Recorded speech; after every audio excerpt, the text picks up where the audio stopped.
프레이리의 교사론. 7번째 편지. 학습자를 향해 말하는 존재에서 학습자와 더불어 말하는 존재가 되기까지. 학습자의 말을 귀담아 듣는 존재에서 학습자가 귀담아 듣는 존재가 되기까지. 이 편지의 제목인 학습자를 향해 말하는 존재에서 학습자와 더불어 말하는 존재가 되기까지에 대해 이해해 보도록 합시다. 이 문구는 그 의미를 그대로 두고 다음과 같이 바꾸어 볼 수 있습니다. 우리가 학습자들에게 이야기를 하는 순간에서부터 학습자들과 함께 이야기를 나누는 순간까지, 또는 일방적인 지시와 설명의 필요성에서부터 상호소통의 필요성까지, 혹은 일방적 전달과 상호소통의 대화 경험 모두를 조화시키는 생활의 중요성으로 말입니다. 교육을 하다 보면 일정한 권한을 가지고 있는 교사가 학생에게 일방적으로 말을 하는 상황들이 있습니다. 예컨대 무엇을 해야 하며 무엇을 앞으로 할 것인지를 지시하는 상황이라든가, 자칫 자유가 방종과 무질서함으로 전락하지 않도록 분명한 한계를 규정하는 그런 상황이 있지요. 하지만 교사의 일방적인 역할이 두드러지는 이런 상황은 사실 얼마든지 교사와 학생이 함께 이야기하는 상황으로 바꿀 수 있습니다. 교사의 정치적인 선택에 따라서 말이지요. 교육은 정치적 행위라는 점을 다시금 강조하고자 합니다. 이쯤에서 이 사실을 상기해보는 것이 좋을 듯합니다. 교육은 실제로 분명히 정치적인 성격을 띠는 행위지만 교육이 정치적이라는 말은 여전히 많은 이들에게 쉽게 받아들여지지 않습니다. 교사들이 교육을 정치적 행위로 받아들여야 하는 이유는 바로 교육이 중립적일 수 없는 성격을 가지고 있기 때문입니다. 교사가 이제까지 진보적이든 민주적이든 혹은 권위적이든 반동적이든 어떤 가치와 철학에 따라 삶을 살아왔다는 그 사실이 교사가 결코 중립적일 수 없음을 뒷받침합니다. 심지어 어떤 철학에 기반한 소신을 가지지 못한 채로 무엇에 동조하든 무비판적인 선택을 해왔다고 하더라도 역시 중립적이지 않은 교육이 이루어집니다. 어떤 점에서 보면 자신을 민주주의나 혹은 권위주의자로 규정하는 교사의 모습은 더욱 비중립적이라는 사실을 직접 반증해 보이는 셈입니다. 아무런 원칙이 없는 허용적이고 방임적인 자세는 일견 자유를 지향하는 것처럼 보일 수 있지만 대체로 교육 실천을 방해하는 정치적 행위입니다. 이런 방임적 자세에 따른 결과로 모두가 제한 없이 각자의 자유만을 추구하는 무질서한 분위기가 조성되었는데, 이런 분위기는 결국 권위주의적 입장을 정당화하고 유리하게 할 뿐이지요. 원칙 없이 방임적이기만 한 입장을 지닌 이는 권위주의자들이 꿈꾸는 양순한 사회 구성원을 기르는 훈련도 거부하지만 민주주의자로서의 자질을 기르는 훈련이나 민주주의의 이상을 위해 투쟁을 통해 스스로 해방할 수 있게 하는 훈련에도 역시 별 관심을 두지 않는 것이 틀림없습니다. 이처럼 방임적인 사람들은 물에서도 살고 땅에서도 사는 양서류처럼 양면성을 가지고 있습니다. 이들은 자유로운 존재로 정의할 수 없을 뿐더러 권위를 지닌 존재로도 정의할 수 없는 불확정적인 존재일 뿐입니다. 규율이 없는 이런 분위기는 자유에 대한 두려움을 더욱 단단하게 만들 뿐입니다. 그렇기 때문에 지금까지 저는 교사들이 정치적 결단성 부족을 극복하고 자유를 추구하든 혹은 거부하든 어떤 식으로든 자신의 삶을 규정할 필요가 있다고 이야기해온 것입니다. 짐작하시겠지만 이 문제는 자유에 대해, 권위에 대해, 그리고 자유와 권위의 모순적 관계에 대해 질문을 불러일으킵니다. 그리고 우리는 이 질문에 명쾌하게 답하기 어려울 것입니다. 실은 제대로 깊이 생각해 본 바가 없는 탓일 겁니다. 자유와 권위에 대해 우리가 가지고 있는 양가 감정은 우리 사회가 강력한 명령의 전통을 역사에 뿌리내리고 있는 뚜렷한 권위주의적 사회이며 민주주의의 경험이 일천한 사회라는 그 부정할 수 없는 사실에 기인한 것입니다. 명령에 익숙한 권위주의적 이데올로기가 우리 사회의 모든 계층에 걸쳐 일종의 문화적 습성처럼 만연해 있다는 사실에 주목해 보아야 합니다. 장관이나 대통령, 군 장성, 학교장, 대학의 교수들이 가지고 있는 권위주의는 노동자나 군 장교, 하사관, 빌딩 경비원의 사고와 행동에 개입하고 있는 그 권위주의와 근본적으로 다르지 않습니다. 따라서 사회 구성원 간에 존재하는 권력의 작은 차이가 상황에 따라 얼마든지 엄청난 권력 차이 또는 독단적인 결정 권한의 차이로 변질될 여지가 충분합니다. 하지만 우리는 사회적 실천을 해나가는 데 있어서 이 문제를 명확히 아는 능력도 부족하고 이 문제를 해결하는 능력도 부족합니다. 바로 이런 이유로 우리는 권위와 권위주의를 혼동합니다. 그리하여 권위를 거부하기도 하고 그럼으로써 교육의 원칙이 결여된 방임주의에 빠지기도 합니다. 그러면서도 우리는 우리가 자유를 존중하고 있으니 민주주의를 창조해 나가고 있다고 여기곤 합니다. 혹은 정말로 권위주의적인 이가 자신을 진보적인 존재라 믿으며 이를 선언하는 일이 벌어지기도 합니다. 권위주의의 거부가 규율의 결핍으로 이어지는 것이 아닙니다. 또한 무법 상태를 거부한다고 해서 권위주의에 헌신하는 것도 아닙니다. 제가 앞서 하관한 바 있듯이 이 둘은 서로 반대되는 개념이 아닙니다. 권위주의와 무법의 반대편에 민주적 급진주의가 있을 뿐입니다.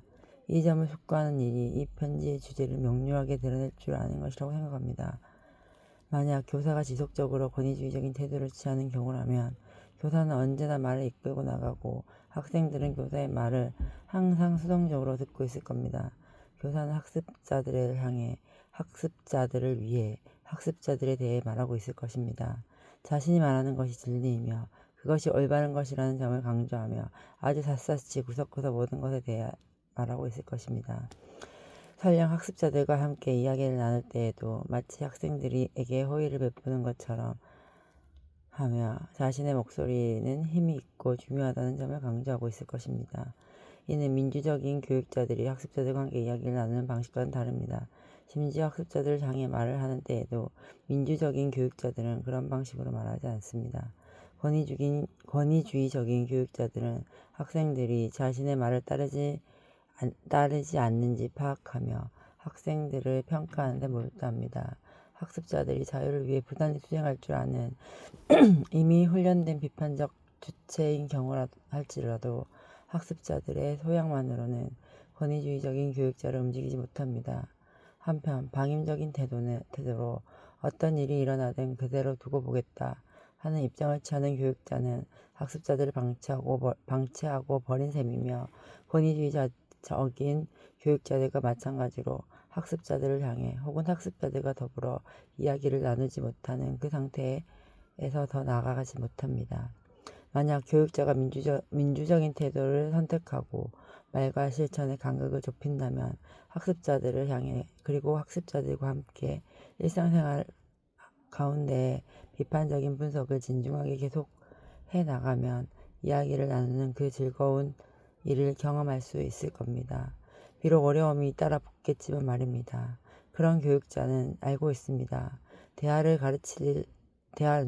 가르칠 내용만을 중심에 두는 게 아니라 삶 그 자체를 중심에 두는 것이라는 점을 말입니다. 그런 대화가 이루어진다면 가르침이라는 행위의 타당성이 서로 높아지고 학급 분위기에도 개방적이고 자유로운 기운이 감돌 것입니다. 학습자들을 향해 그리고 학습자들과 더불어서 이야기를 하는 것은 거칠애가 필요 없는 일입니다. 그리고 민주적인 교사가 책임을 갖춘 비판적 시민을 학교 안에서 양성하는 데 매우 긍정적으로 작용하는 하나의 방법입니다. 책임감을 갖춘 비판적 시민은 우리에게 굉장히 필요한 존재입니다. 우리의 민주주의를 발전시키는 데 있어서 없어서는 안 되는 존재입니다. 민주적인 학교, 즉 진보적으로는 포스트모던하면서 포스트모던하게 전통적이라거나 포스트모던하게 반동적이지 않은 그런 학교들이 오늘날 브라질에서 굉장히 큰 역할을 하고 있습니다. 그럼에도 불구하고 포스트모던하게 진보적인 학교의 교육과정에 브라질의 구원이 놓여 있다고 여기자고 주장할 생각은 조금도 없습니다. 민주적인 학교가 비판적이고 유능한 시민들을 준비시키는데 국가의 생존 능력이 온전히 달려있는 건 당연히 아닙니다. 하지만 민주적인 학교로 인해 브라질의 구원이 일어날 수는 있습니다. 브라질의 구원에는 민주적인 학교가 필요합니다. 민주적인 학교가 없다면 브라질의 구원은 이룩되지 않습니다. 그리고 그런 학교 안에는 학습자들의 나이가 얼마나 어리든 그런 학습자들을 향해 그리고 그런 학습자들과 함께 이야기를 나누는 교사들 그리고 학습자들의 이야기를 귀담아 듣는 교사들이 있어야 합니다.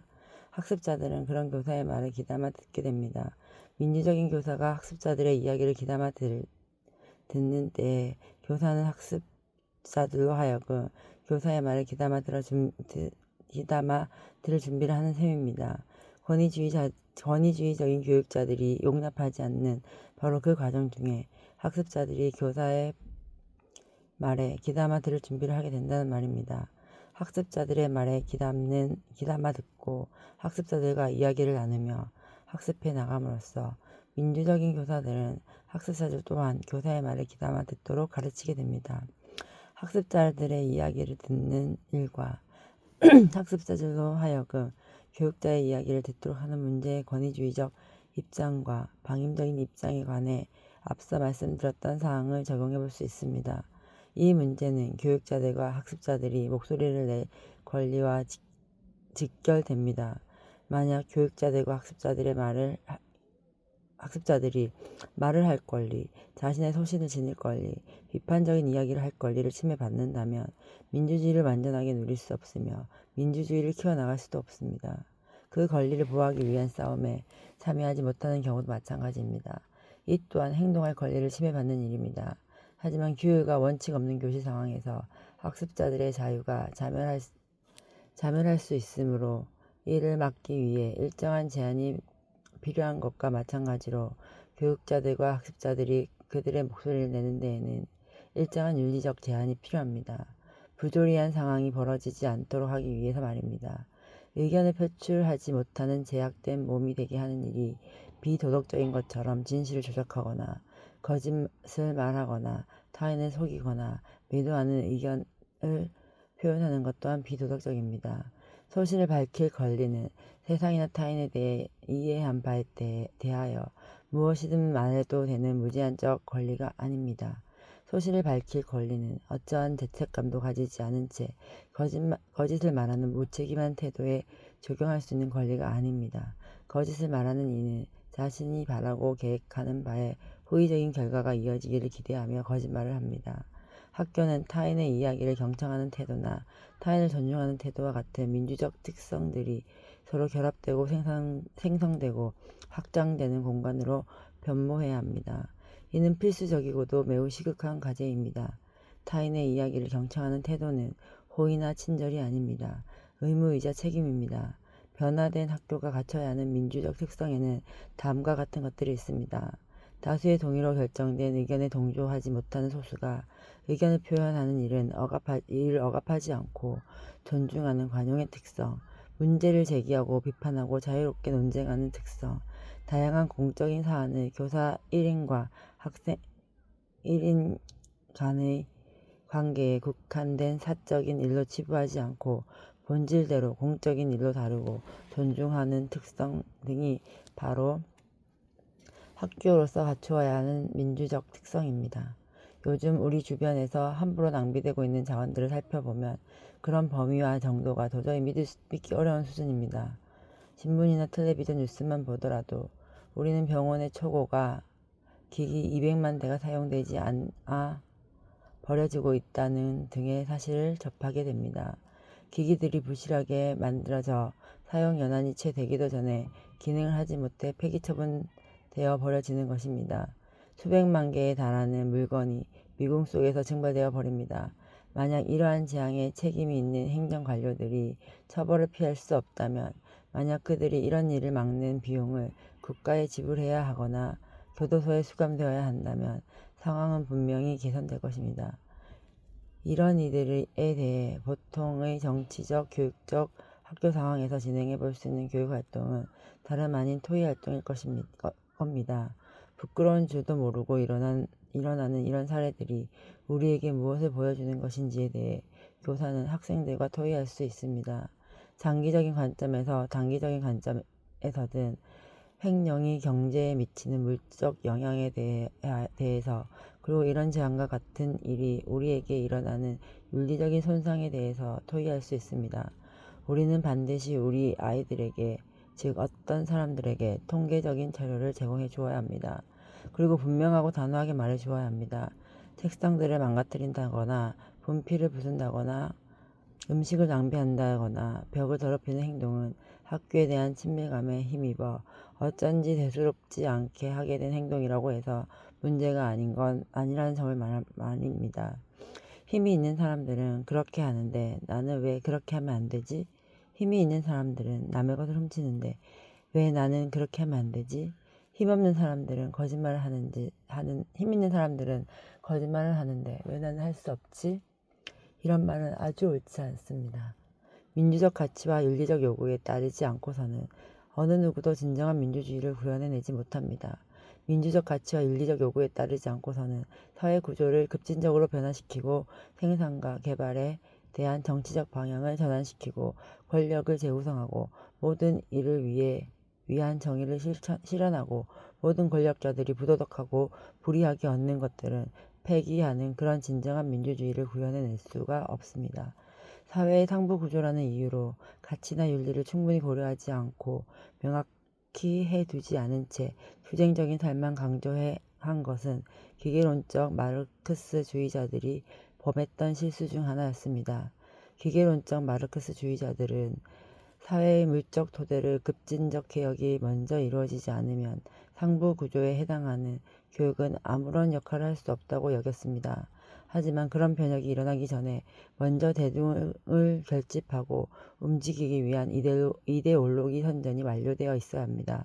바로 이 점에서 그리고 다른 모든 지점에서 기계론자들은 실패했습니다. 설상가상으로 그들의 민주주의에 반하는 사회주의를 지지하여 투쟁을 지연시켰습니다.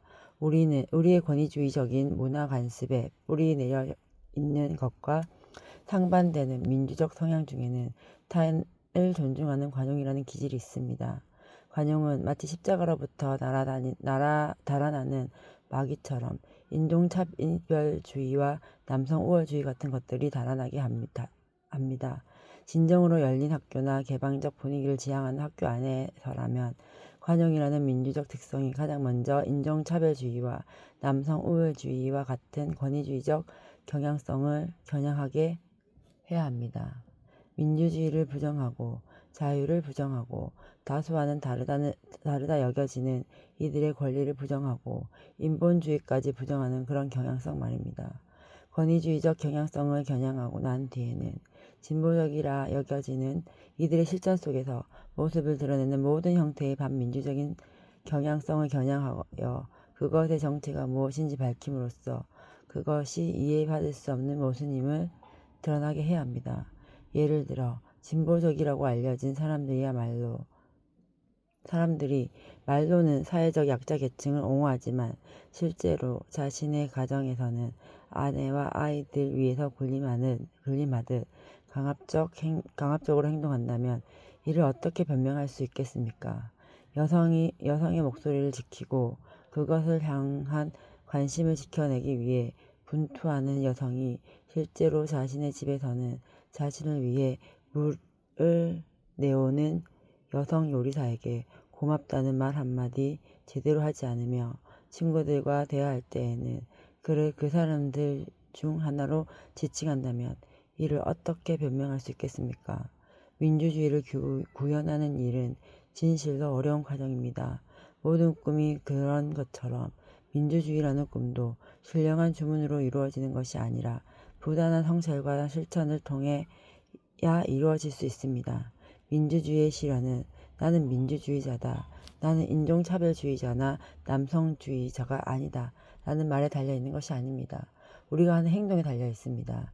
나의 진실성은 내가 하는 말이 아니라 나의 행동에서 드러납니다.